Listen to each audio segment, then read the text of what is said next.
मुगल कालीन शिक्षा 1200 ईस्वी से 1700 ईस्वी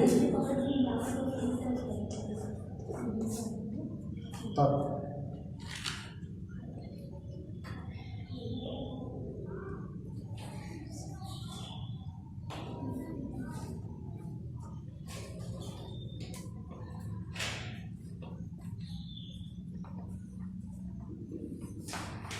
1192 ईस्वी से लेकर 1757 ईस्वी तक यानी लगभग 550 वर्षों तक भारत में मुस्लिम शासक व्यवस्था थी। कितने वर्ष? लगभग 5.5 वर्ष तक।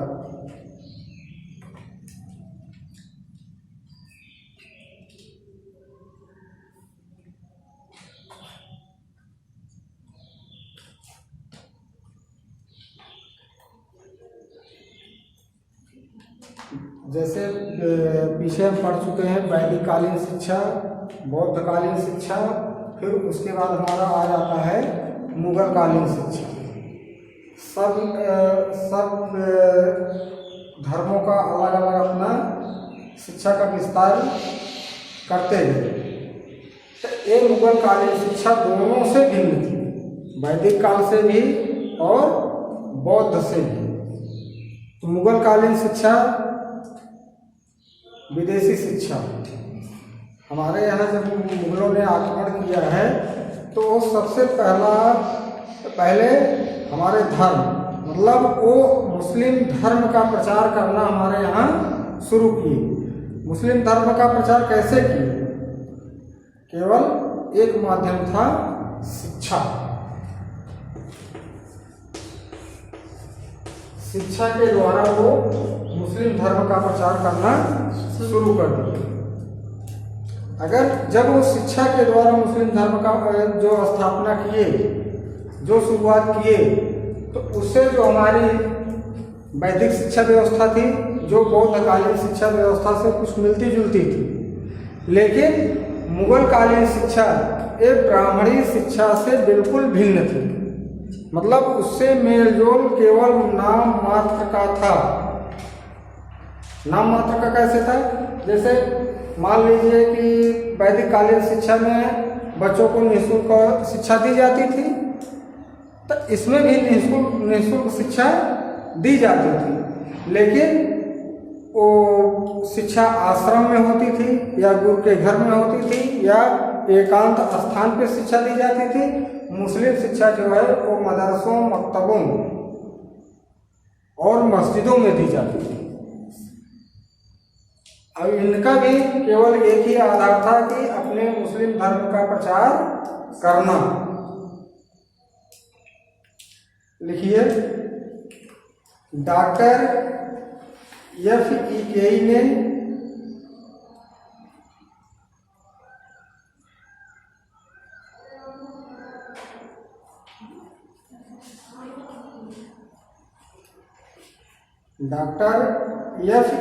ने मुस्लिम शिक्षा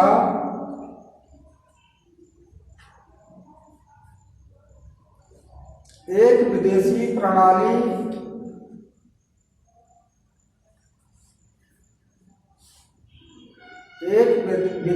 प्रणाली जिसका प्रत्यारोपण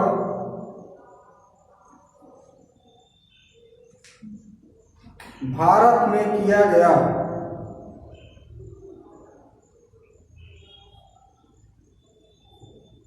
जो ब्राह्मणी शिक्षा से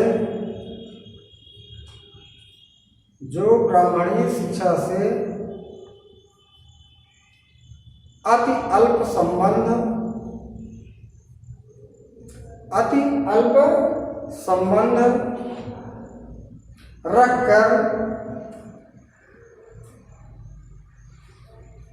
रखकर अपनी नवीन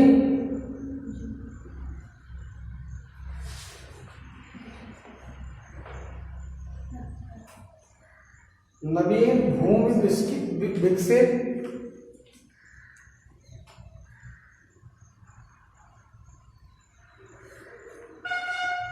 नवीन भूमि में विकसित हुई, भूमि में विकसित हुई।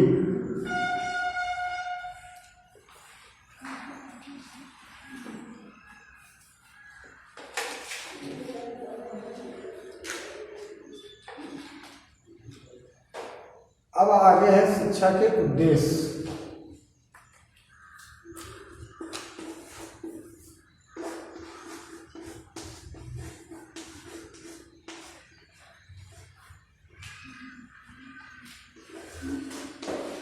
मुगलकालीन शिक्षा का अर्थ क्या है? अर्थ यही है कि वो मुस्लिम धर्म का प्रचार प्रसार करना। अब है शिक्षा के उद्देश्य।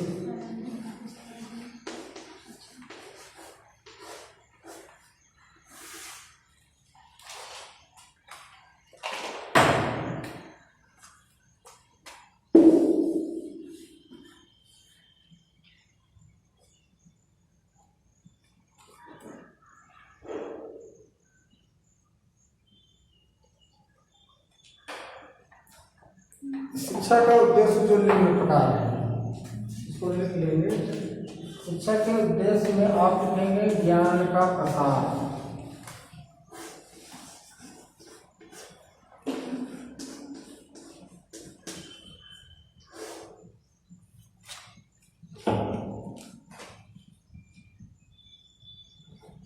पहला पॉइंट आपका है ज्ञान का प्रसार।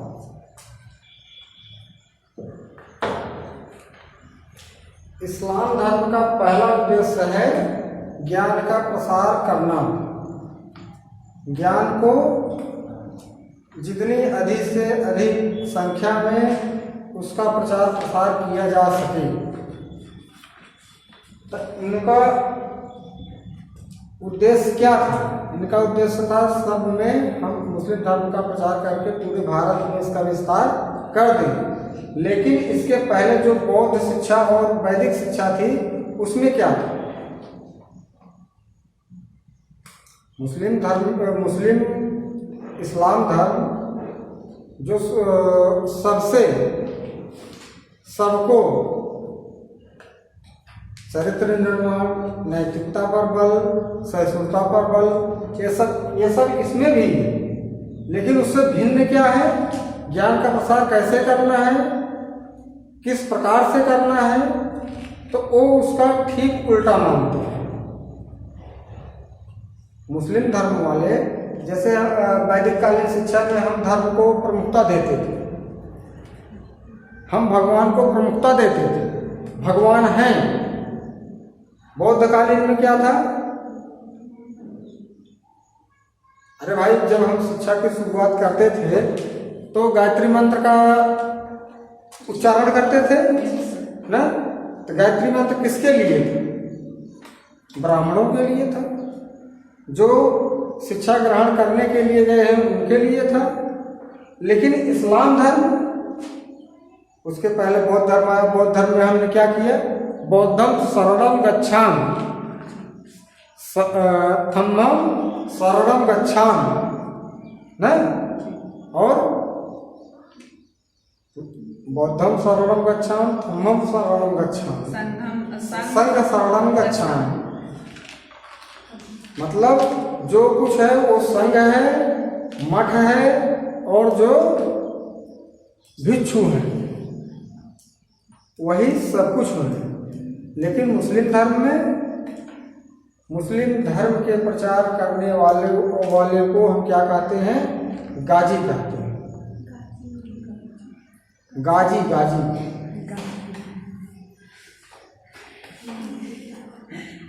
इसमें ज्ञान के प्रसार में मोहम्मद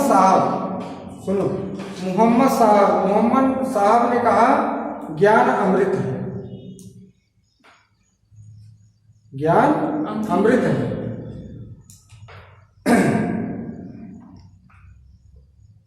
ज्ञान के द्वारा हम निजात किससे मिलता है?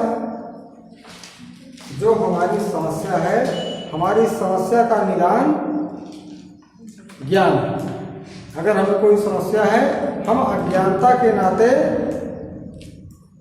समस्या में फंसते हैं। जब उस चीज का हमें ज्ञान हो जाता है तब हम उस समस्या से मुक्ति पा जाते हैं। तो मोहम्मद साहब ने क्या कहा, दान में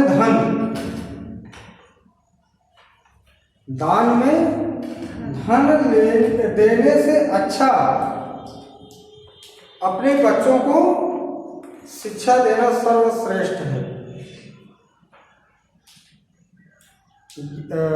मतलब दान में अगर हम धन को दे रहे हैं उसकी अपेक्षा अगर हमें हमारे बच्चों को शिक्षा मिल रही है तो वो उस दान से कहीं ज्यादा है। और क्या कहा, छात्रों की कलम की स्याही शहीदों के खून से अधिक महत्व रखती है। छात्रों के कलम की स्याही शहीदों के खून से अधिक महत्व रखती है। कैसे? इसका भी तो कोई कारण रहा होगा। अगर हम शिक्षा लेने के लिए अगर हमारे पास जो धन संपदा है हम उसको खर्च कर सकते हैं कि हमें शिक्षा मिले, हम ज्ञान लेने के लिए अपना सब कुछ दे देते हैं। और घर में गांव में एक कहावत कही नहीं जाती है कि अगर घर में एक आईएएस या एक पीसीएस हो जाए तो उसकी पढ़ाई में आप चाहे जितना पैसा लगाए हों वो 2, 4, 6 महीने 1 साल में उससे कहीं ज़्यादा वो बना लेता है। तो कलम में ताकत है। एक जज होता है ना, अगर एक सैनिक शहीद होता है तो उसके लिए सब रोते हैं ना। लेकिन अगर वही जज किसी को मृत्यु की सजा दे दे, भाई उसमें कलम में केवल स्याही होती है, उसी कलम से वो लिख देता है, वो किसी को बंदूक तलवार से मारता नहीं है, मारता है। लेकिन अगर बुद्धिमान है, पढ़ा लिखा है, अगर वो सही न्याय किया है तो कलम से जो लिख दिया वो सर्वमान्य हो जाती है। तो कलम की स्याही शहीदों के खून से कहीं ज्यादा महत्व रखती है, रखी नहीं। आप तो लड़ाई लड़ते हुए मर गए, लेकिन वो केवल एक अक्षर मृत्युदंड लिख दिए, आपको मृत्यु दंड मिल गया।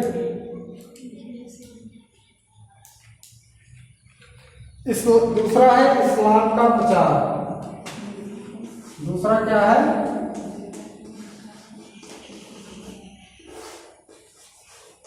इस्लाम का प्रचार।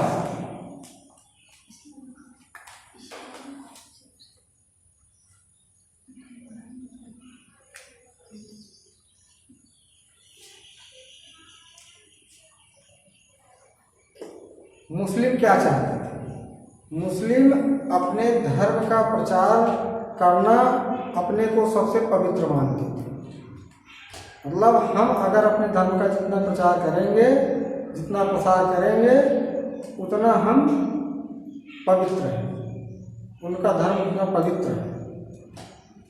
पवित्र जैसे धर्म के प्रचार से पवित्रता का क्या मतलब है?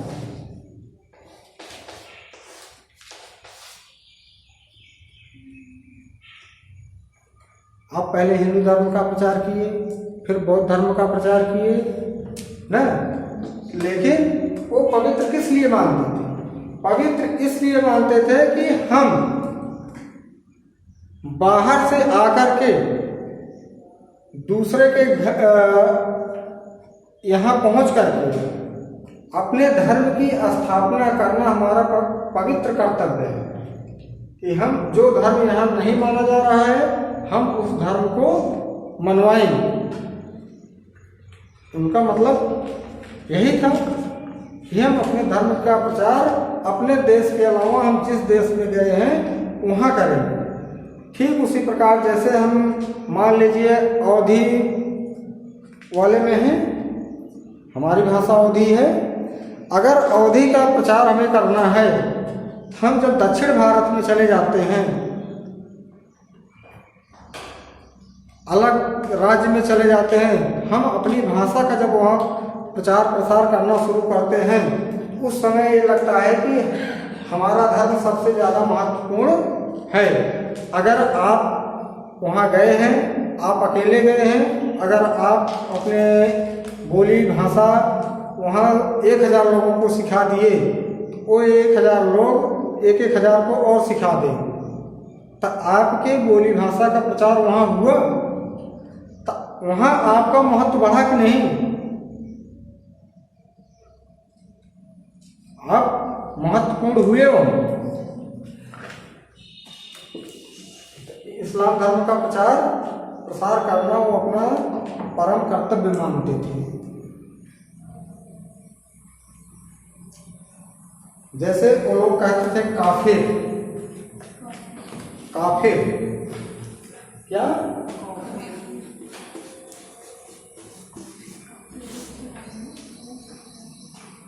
काफिर क्या है?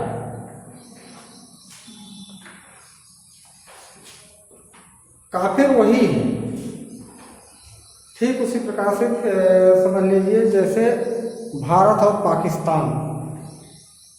भारत से अगर जो व्यक्ति पाकिस्तान में रह रहा है, वहाँ के जो पहले के मूल निवासी हैं, वो उनको क्या कहते हैं? काफिर। तो काफिरों में वो बाहर से आए, हमारे ऊपर विजय प्राप्त किए।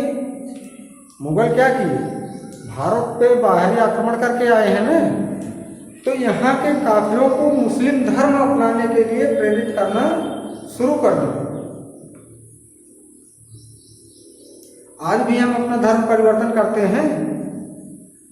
बहुत सारे लोग हैं जो धर्म परिवर्तन कर लेते हैं। जब धर्म परिवर्तन करके हम किसी दूसरे धर्म को प्राप्त करते हैं, तो वहाँ हमें वो स्थान नहीं मिलता है जो स्थान उनका पहले से है। उनको वो स्थान नहीं मिलता है। स्थान किसको मिलता है?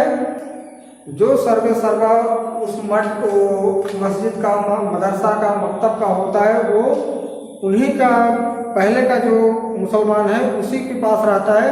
जो मुस्लिम धर्म अपना लेते हैं वो मौलवी और काजी नहीं हो सकते।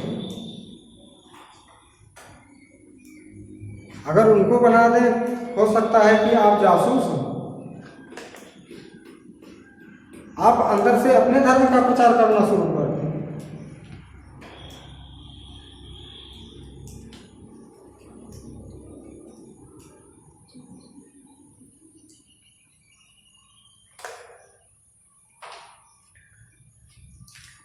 अगला,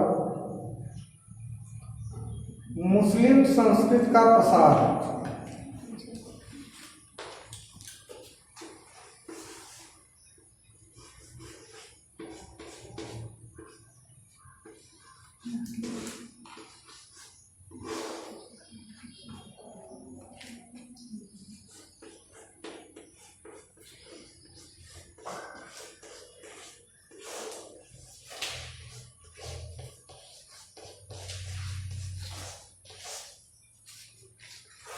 एक संस्कृति है, एक संस्कृत।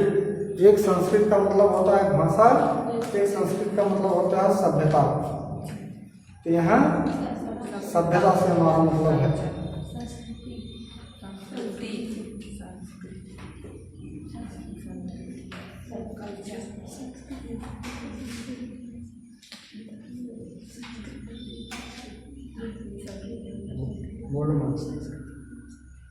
मुस्लिम दूसरे देश से आए थे ना, दूसरे देश से आने वाले और यहाँ के वर्तमान में रहने वाले, दोनों में अंतर होता है।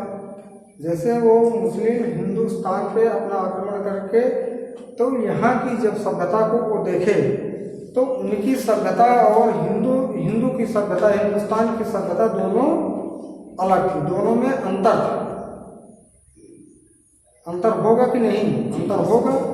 अंतर होना स्वाभाविक है ठीक, जैसे हमने आपको बताया कि आप अपनी बोलचाल की जो भाषा है हमारी, जो क्षेत्रीय भाषा है, हम किसी अन्य राज्य में जाते हैं तो जब हम बोलते हैं या वो बोलते हैं तो दोनों में अंतर मिलता है।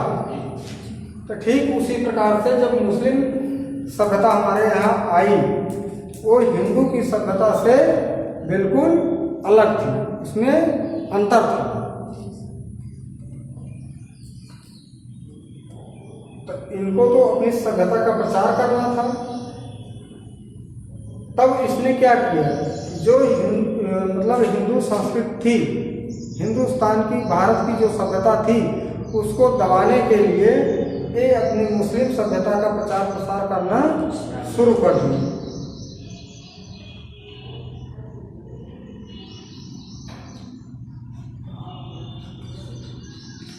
और इस हिंदू सभ्यता का नष्ट करने का साधन क्या अपनाया? केवल एक साधन था उनके पास, एक माध्यम था कि शिक्षा। जब हम शिक्षा प्रणाली को खत्म कर, हिंदू की शिक्षा प्रणाली को खत्म, बौद्ध धर्म को दबा देंगे, इसके पहले बौद्ध धर्म ही था ना।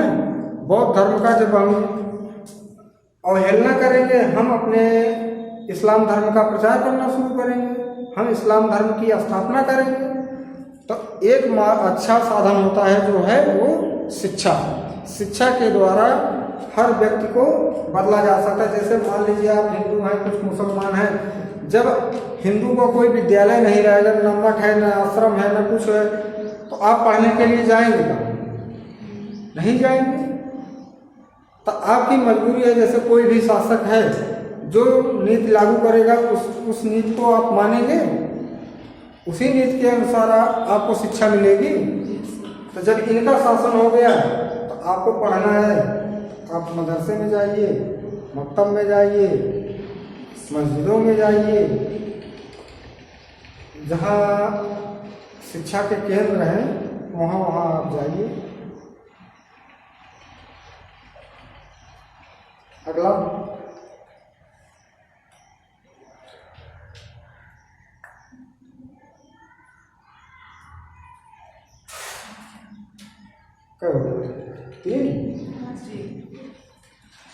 सांसारिक ऐश्वर्य की प्राप्ति।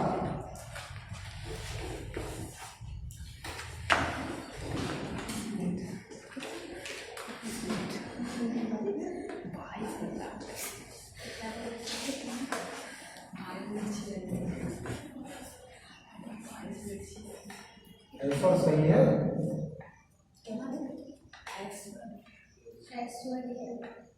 क्या है? ऐश्वर्य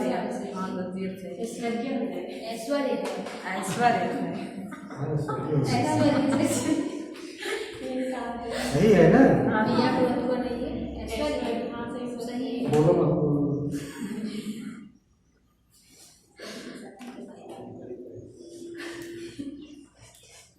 ऐश्वर्य की प्राप्ति।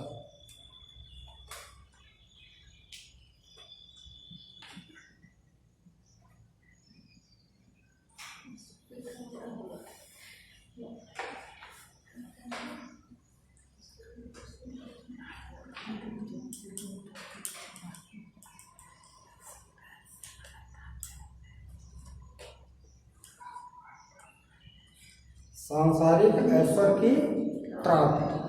सांसारिक ऐश्वर्य, जैसे इनका मतलब था केवल सुख भोगना। अन्य धर्मों में क्या था? मुक्ति की प्राप्ति, मोक्ष की प्राप्ति। मतलब हिंदू धर्म जो था, वो जो शिक्षा दी जाती थी वो मोक्ष प्राप्ति के लिए शिक्षा दी जाती थी। इनको जो शिक्षा दी जाती थी सुख भोगने के लिए। जब तक हम हैं तब तक ऐशो आराम, सुख शांति से अपना जीवन व्यतीत करें। अगला है मुस्लिम श्रेष्ठता की स्थापना।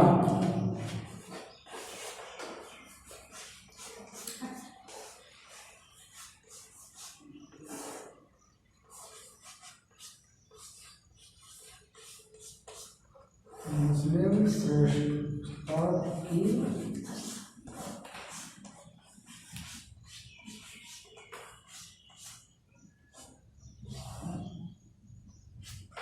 स्थापना।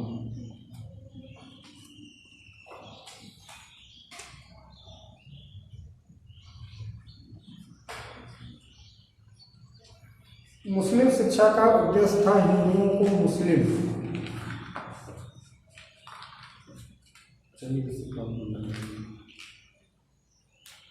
मुस्लिम सभ्यता व संस्कृति से प्रभावित कर मुस्लिम श्रेष्ठता को स्थापित करना। किससे? भारतीय सभ्यता को दबाकर मुस्लिम धर्म की श्रेष्ठता का स्थान स्थापित करना। अरे जब किसी धर्म को आप दबाएंगे तभी दूसरे धर्म का उदय होगा। अगर आप दूसरे धर्म का प्रचार प्रसार करना चाहते हैं तो उस धर्म को, उस शासक को दबाना पड़ेगा। जैसे अभी मान लीजिए कि हमारे यहाँ हिंदू राष्ट्र है, मान लीजिए ना, तो हिंदू राष्ट्र में हम हिंदी को अनिवार्य कर दिए। अगर हम हिंदी को दबाना है तो कोई मुस्लिम शासक आएगा, हम हिंदी को अपने सिलेबस से निकाल देंगे। अगर उसको निकाल देते हैं तो उसकी जगह पे हम उर्दू या जो भी मुस्लिम का मुख्य विषय है उसकी जगह पे हम उसको रख देंगे। क्या है? उर्दू। हम उर्दू शिक्षा को अनिवार्य कर देंगे, बस।